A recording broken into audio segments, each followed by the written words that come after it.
皆さんこんにちは、銀風蘭です。今回はですね、私たちは騙されていたシリーズの第1回目です。ラプト理論プラスアルファの記事の中からご紹介したいと思います。今回はこちらのガソリンの原料はただの水だったという大発見のようなタイトルですが、ガソリンは石油でできていて、石油は地下から掘り出される化石燃料と言われていますよね。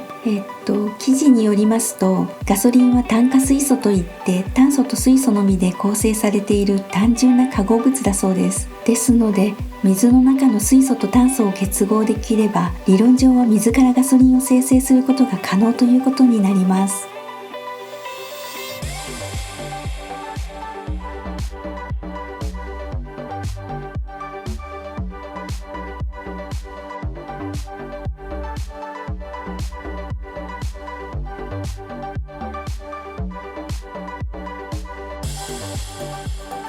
しかももうすでに石油の液体炭化水素を人工的に作る技術が第二次世界大戦の戦時中の日本で利用されていたそうですよ。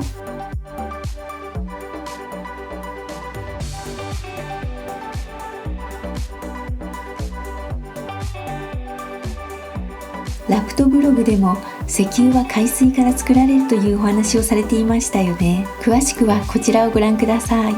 この対談は面白いので何度拝見しても笑ってしまいます。ガソリンの原料がただの水だったということはボロ儲けですよね。しかもガソリンにはたくさんの税金が課せられていて、本体価格の半分は税金です。それから自動車ユーザーの税負担の国際比較を見ましても、日本は世界で最も自動車の維持費が高いことがわかります。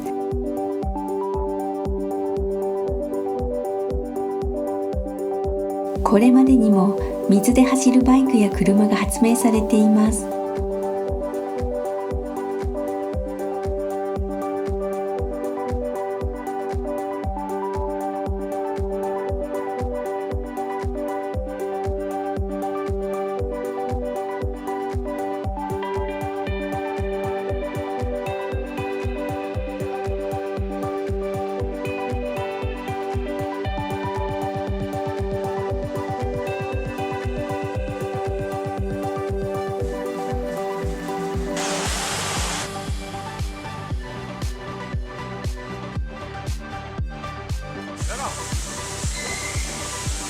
Isso aqui é legal.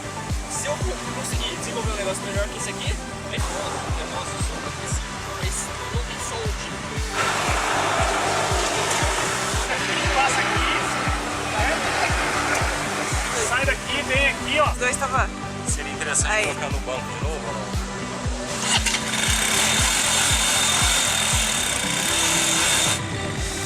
ゴルゴ13のネタにもなったスタンリー・メイヤー兄弟の発明された水で走る車は有名ですよね。スタンリーはアメリカ大陸の横断を果たしましたが、その後彼の発明を抑圧する者たちに暗殺されたと言われています。スタンリーの開発したフリーエネルギーの技術を応用できれば原発も不要になると考えられます。ですが実はラプトブログの原発も原爆も存在しないシリーズで、原発は塩水発電であるということが暴かれています。